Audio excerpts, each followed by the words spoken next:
एह् जेह्दे महाराज माड़े यूट्यूब चैनल डोगरें दा स्वैग बक्खरा च अ'ऊं तुं'दा सभनें दा मता मता मल्हार करनी आं। अज्ज माड़ी लाडो रानी ब्याह् करियै माड़े जोआई राजे कन्नै पैह्ला फेरा पान अपने घर आई ऐ ते ड्योढ़ी च तेल चोआइयै आरती ते कन्नै टिक्का लोआइयै अपने सक्के संबंधियें कन्नै मिलियै अ'ऊं इ'नें दौनें दा मता मता सत्कार करनी आं।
माड़ी लाडो रानी सभनें शा पैह्लें अपनी चाची दे गले लग्गी ऐ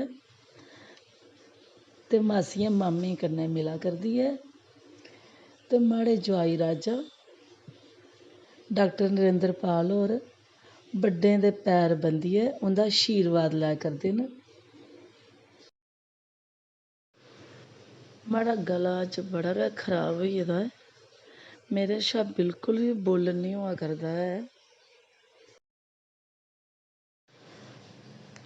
पर जेह्ड़ा साढ़ा विस्की राजा ऐ ओह् ते लगातार गै बोल्ली जा दा ऐ। ओह् दिक्खा दा ऐ कि माड़ी दीदी कन्नै सारे गै गले मिला दे न ते माड़ा नंबर निं आवा दा। ओह् सारें कोला पैह्लें मिलना चांह्दा अपनी दीदी कन्नै बड़ा गै उतावला दा दीदी कन्नै मिलने दा। पर उसी असें इस बेल्लै इस शुभ घड़ी पर शुभ मौके पर बेचारे गी बन्नियै रक्खे दा ऐ।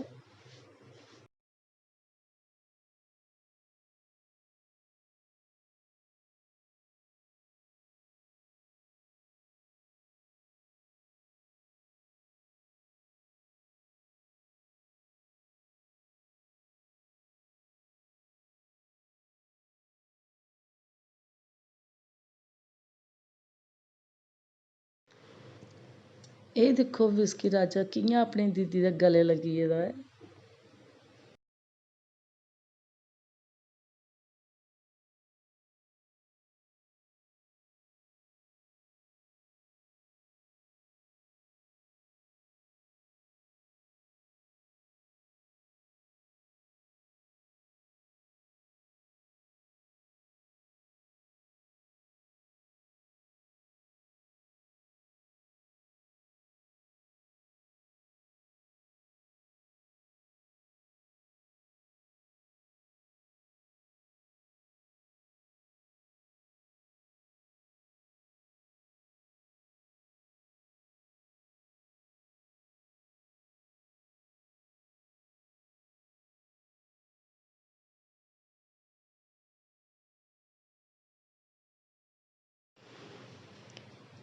अंदर चौंके च घ्यूर बना करदे न। जि'यां कि तुसें सभनें गी ते पता गै कि साढ़ा डोगरा कल्चर ऐ जिस बेल्लै कोई बी नमां परौह्ना आंदा ऐ खासकर जोआई राजा ते उ'नेंगी सारें कोला पैह्लें घ्यूर खलाइयै गै उं'दा सत्कार कीता जंदा ऐ।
तुं'दा सभनें दा हिरखी मल्हार।